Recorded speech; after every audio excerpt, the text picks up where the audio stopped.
يصير أصادق بنات بالجامعة، علاقة صافية ومبنية على الأخوة والتعاون. قبل ما أقول لك هاي الصداقة حلال أو حرام، هذن المصطلحات عبارة عن غطاء لعلاقات غرامية غير شرعية، بس مجرد مغيرين المصطلحات إلى مصطلحات مقدسة كالصداقة والأخوة والحب، ومثل سالفة حقوق الإنسان وحقوق المرأة. وثاني شيء، إذا تريد تشتري سيارة أو بيت لازم تسوي عقد شراء حتى يصير من حلالك وتقدر تتصرف به، وبدون هذا العقد لا يصير تقعد ببيت مو إليك ولا تركب سيارة مو باسمك.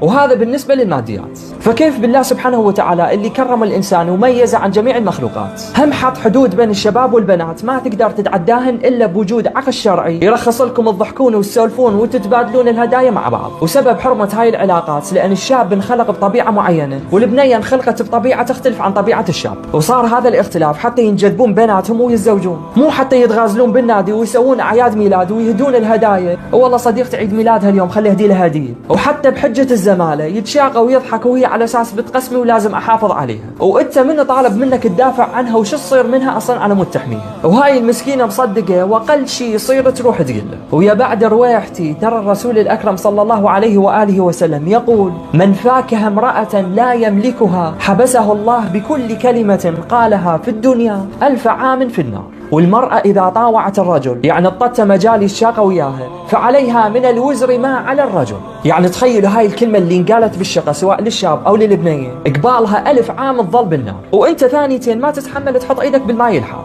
وثالث شيء، آدم لما شاف حواء الأول مرة خاطب الله سبحانه وتعالى وقال له: يا رب من هذا المخلوق الذي آنسني قربه والنظر إليه؟ فقال الله سبحانه وتعالى: هاي أمتي حواء، تحب تصير وياك وتآنسك وتحدثك وتأتمر لأمرك؟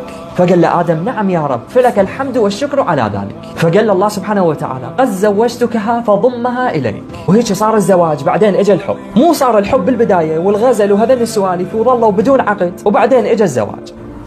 بسم الله الرحمن الرحيم: ومن آياته أن خلق لكم من أنفسكم أزواجا لتسكنوا إليها. يعني صار الزواج بالأول وبعدين صار الحب، فتقدر بطريقة واحدة تضم البنية وتحكيها كل أسرارك، وتقدرون تطلعون سفرات سوا وتتونسون، وهي أن تتقدم لها وتدق بابها وتطلبها من أهلها. أما دون هذا فماكو أي عذر شرعي، وماكو وجود المسميات الصداقة والحب والأخوة.